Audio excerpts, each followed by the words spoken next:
नमस्कार दोस्तों, Siddharth selection class में फिर से आप स्वागत है। पिछली कक्षा में हम लोग पढ़े थे भारत का आकार और स्थिति के बारे में। तो हम लोग देखे थे उसमें अक्षांश रेखा के बारे में और देशांतर रेखा के बारे में हम लोग जाने थे। आज इसको कंटिन्यू करते हैं। तो भारत की स्थिति यानी कि भारत की स्थिति हमारा अक्षांशीय और देशांतीय रेखा के दृष्टिकोण से कैसा है और क्या है। तो भारत की अक्षांशीय स्थिति अगर डायरेक्शन की बात करें तो उत्तर में है, नॉर्थ में, और देशांतीय विस्तार की दृष्टि से हम लोग बात करें तो भारत की जो स्थिति है पूर्व में है। यानी कि ओवरऑल मिला के जो भारत है क्या है, नॉर्थ ईस्ट में है। भारत कहाँ है, नॉर्थ ईस्ट में, यानी कि उत्तर पूर्वी में है। तो भारत का अक्षांशीय विस्तार हमने देखा था कि भारत का अक्षांशीय विस्तार 8 डिग्री 4 मिनट उत्तरी से 37 डिग्री 6 मिनट उत्तरी अक्षांश तक में फैला हुआ है। और देशांतरीय विस्तार इसका जो है 68 डिग्री यानी कि 68 डिग्री 60 मिनट पूर्व से और 97 डिग्री 25 मिनट पूर्व तक इसका विस्तार, ये हमने देख लिया था। इसके बाद कह रहा है लगभग 2 बराबर भागों में बांटती है। मुख्य भूभाग के दक्षिण पूर्व अंडमान और निकोबार द्वीप समूह, बंगाल की खाड़ी तथा दक्षिण पश्चिमी लक्षद्वीप समूह अरब सागर में स्थित है। एटलस की सहायता से इनको समूहों को विस्तार से ज्ञात करें। ये कह रहा है आप एटलस लीजिए अपने, और वहाँ आप एटलस में देखेंगे कि जो भारत का जो क्षेत्र है, ये जो क्षेत्र निचला हिस्सा को दिखा देते हैं फिगर के थ्रू। ये हमारा जो भारत है पूरा, इसका ये जो लक्षद्वीप है यानी कि अरब सागर में भारत का एक हिस्सा था, जिसको हम लक्षद्वीप से नाम से जानते हैं। ये 2004 की सुनामी में क्या हुआ, डूब गया। ये भी पहले भारत का ही हिस्सा था, अभी भी है। इसी के बारे में कर रहा है अपने मानचित्र पर इन चीज़ों को देखें और पता लगाएं। और यहाँ पर इसका विस्तार देख सकते हैं। 8 डिग्री 4 मिनट अक्षांश से स्टार्ट होकर कहाँ तक गया है, 36 डिग्री 6 मिनट तक। और इधर देशांतरीय विस्तार इसका देख लीजिए, 68 डिग्री 7 से लेकर 97 डिग्री 25 मिनट तक। ये हो गया अक्षांशीय विस्तार रहा। और यहाँ ये देख सकते हैं, यहाँ से लेके यहाँ तक जो इसकी लंबाई है 3214 किलोमीटर है। यानी कि उत्तर से लद्दाख से लेकर और इधर कन्याकुमारी तक जो इसकी लंबाई है 3214 किलोमीटर है। कितना है, 3214 किलोमीटर। उसी प्रकार चौड़ाई की बात करें, ये हो गया लेंथ, चौड़ाई हो गया 2933 किलोमीटर। ये इसकी चौड़ाई है। आगे देखते हैं। भारत भूभाग का कुल क्षेत्रफल लगभग 32.8 वर्ग किलोमीटर है। यानी कि इसका कुल जो क्षेत्रफल है, कुल क्षेत्रफल कितना है, 32.8 लाख वर्ग किलोमीटर। यानी कि जो भारत है, भारत क्षेत्रफल की दृष्टि से विश्व में जो है 7वां स्थान है। और इसका जो पूरा विस्तार है 32.8 लाख वर्ग किलोमीटर है। ठीक है। और इसके बाद भौगोलिक यानी कि पूरे भौगोलिक क्षेत्रफल का, यानी कि ओवरऑल पूरी दुनिया में पूरे भौगोलिक क्षेत्रफल का ये 2.4% हिस्सा अपने भारत में है। और भारत का 7वां बड़ा देश है। हम देख लीजिए, भारत की स्थलीय सीमा रेखा लगभग 15,200 किलोमीटर, 15,200 किलोमीटर। ये क्या है, भारत की स्थलीय सीमा रेखा है। स्थलीय सीमा रेखा का मतलब हुआ जिस सीमा रेखा से होते हुए हम एक जगह से दूसरे जगह जा सकते हैं। यानी कि मतलब वहाँ समुद्र नहीं है, वहाँ समुद्र नहीं लगता है। तो स्थलीय सीमा रेखा की जो कुल लंबाई है 15,200 किलोमीटर है। उसी प्रकार कह रहा है समुद्र तट रेखा अंडमान और निकोबार द्वीप समूह लक्षद्वीप संपूर्ण के साथ 7516 किलोमीटर।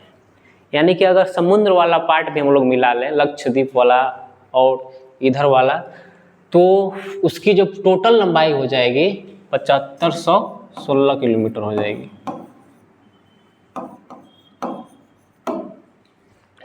एनसीईआरटी बुक का दिया हुआ है। और भारत का उत्तर पश्चिम उत्तर तथा पूर्वी सीमा पर नैनीताल पर्वत हैं। इसके दक्षिण भूभाग उत्तर में चौड़ा है और 42 डिग्री उत्तरी अक्षांश से हिंद महासागर और संकरा होता गया है। इसका कहने का मतलब ये है कि जो हमारा भारत है उत्तर दक्षिण की तरफ, यानी कि उत्तर यानी कि ये वाला पार्ट उत्तर और ये इधर दक्षिण, उत्तर दक्षिण की तरफ भारत क्या है, चौड़ा है। यहाँ देख लीजिए, जैसे उत्तर से जैसे यहाँ बीच वाले आ रहे हैं तो क्या है, यहाँ पर भारत चौड़ा है। और जैसे जैसे इसके नीचे की तरफ हम लोग बढ़ रहे हैं, नीचे आ रहे हैं, यानी कि 22 डिग्री के बाद 22 डिग्री के नीचे वैसे वैसे भारत क्या होता गया है, संकरा होता गया है। संकरा मतलब पतला होता गया है। ये देख लीजिए, यहाँ पर तमिलनाडु के साइड एकदम और छोटा सा पतला हो गया है। यही कह रहा है। इसके बाद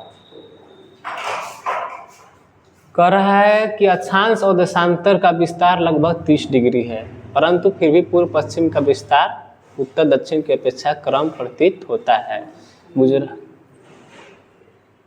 गुजरात के अरुणाचल प्रदेश के स्थानीय समय में 2 घंटे का अंतर है, अतः 82 डिग्री 30 मिनट पूर्वी देशांतर रेखा को भारत माने। यानी कि गुजरात और अरुणाचल प्रदेश, यानी कि गुजरात राज्य और अरुणाचल प्रदेश 2 राज्य, यानी कि अरुणाचल प्रदेश भारत की सबसे पूर्वी राज्य है और गुजरात भारत की सबसे पश्चिमी राज्य है। दोनों राज्यों के बीच लगभग 2 घंटे का अंतर पाया जाता है। इसलिए क्योंकि भारत का अक्षांशीय विस्तार ही ऐसा है कि दोनों राज्य में लगभग 30 डिग्री यानी कि 30 डिग्री का अंतर पाया जाता है। यहाँ देख सकते हैं,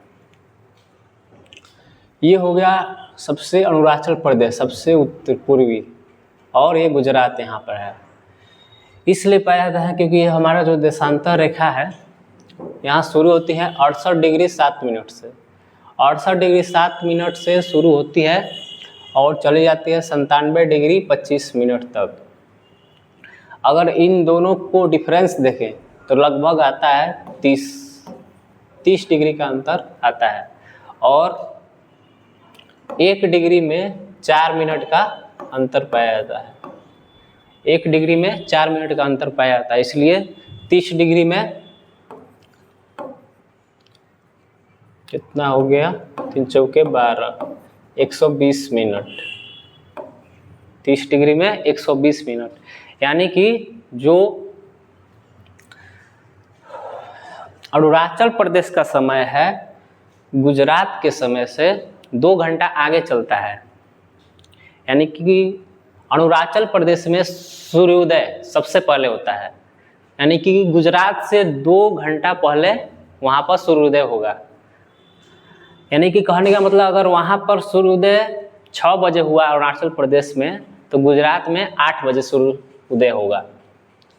तो इस चीज़ को देखते हुए हमारी सरकार ने प्रशासनिक दृष्टि से, ताकि कोई समस्या न हो, इसको भारत का एक अपना अक्षांशीय विस्तार यानी कि IST इंडियन स्टैंडर्ड टाइम, एक अपना समय मानक माना 82 डिग्री को, 82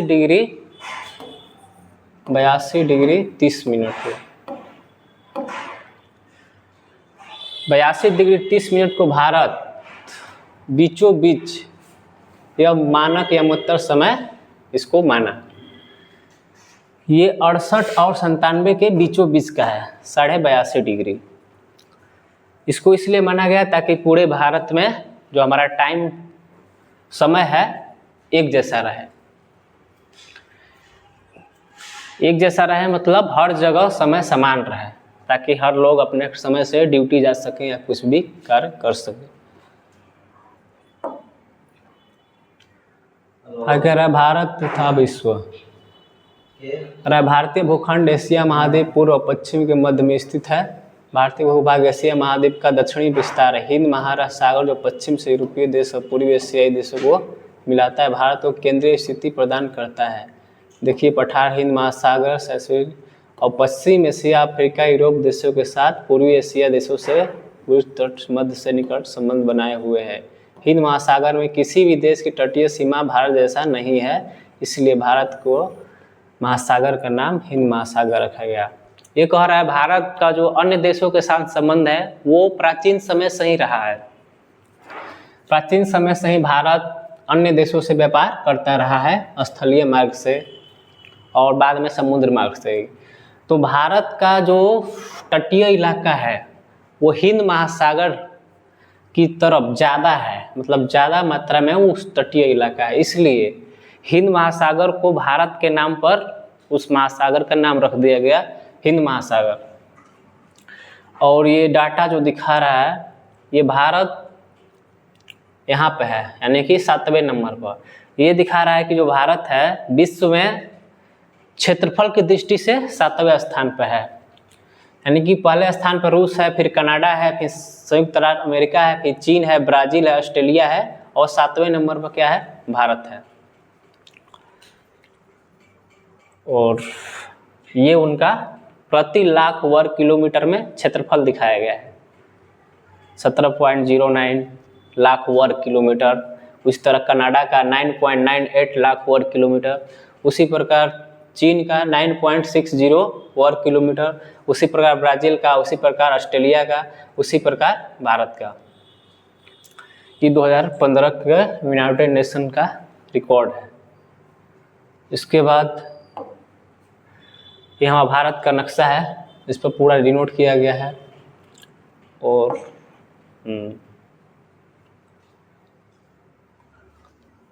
ये कह रहा है, अरे भारत का विश्व के देशों के साथ संपर्क युग पुराना है, परंतु समुद्री मार्ग जल ज्ञात से होकर था, परंतु उत्तर पूर्वी दर्रों से अनेक यात्रा प्राचीन काल से ही भारत आए, जबकि समुद्री मार्ग बहुत समय तक ज्ञात नहीं थे। भारत का जो व्यापार होता था पहले स्थलीय मार्ग के थ्रू ही होता था, और उस समय समुद्री मार्ग की खोज नहीं हुई थी, इसलिए जो भारत का जो भी व्यापार होता था स्थलीय मार्ग से ही होता था। इन मार्गों से प्राचीन समय में विचार, वस्तुओं का आदान प्रदान और भारत का पश्चिम, मध्य और पूर्वी एशिया पड़ोसी देश के साथ एक अद्भुत संपर्क रहा। इस प्रकार उपनिषदों, विचार, रामायण, पंचतत्व कहानियाँ, भारतीय अंक दशमलव प्रणाली संसार के विभिन्न भागों तक पहुँच सके। मसाले, मलहम आदि कपड़े व्यापार विभिन्न देशों को ले जा सके, और यहाँ पर आने वाले जो भी विद्यार्थी थे, यहाँ के विश्वविद्यालयों में पढ़ते थे, वो यहाँ से ज्ञान लेकर दूसरे देशों में जाते थे और वहाँ पर उसको अपने देश में बताते थे और सीखते थे। तो यही कह रहा है कि जो भारत है इसका जो स्थलीय सीमा था वो पहले स्थलीय मार्ग ही था।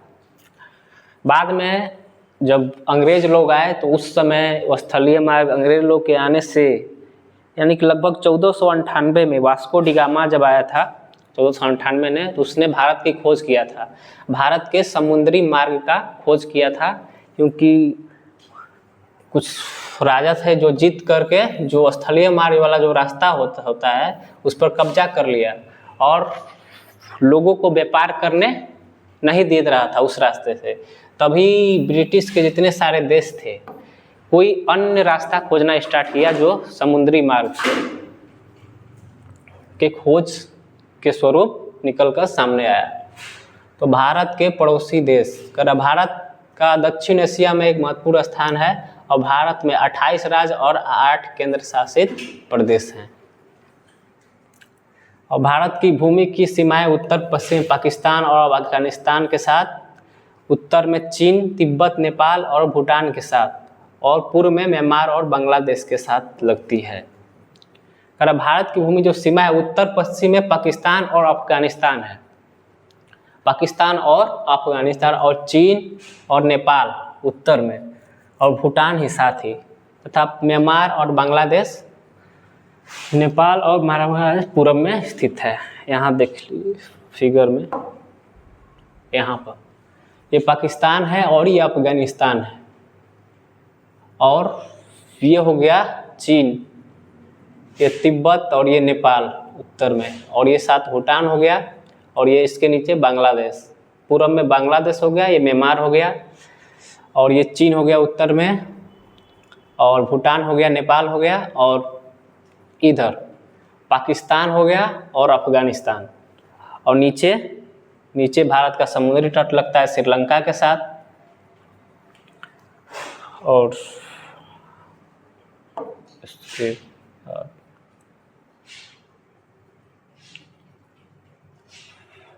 ठीक है। तब तक ले इतना ही, अगले क्लास में हम लोग इसके आगे का देखेंगे।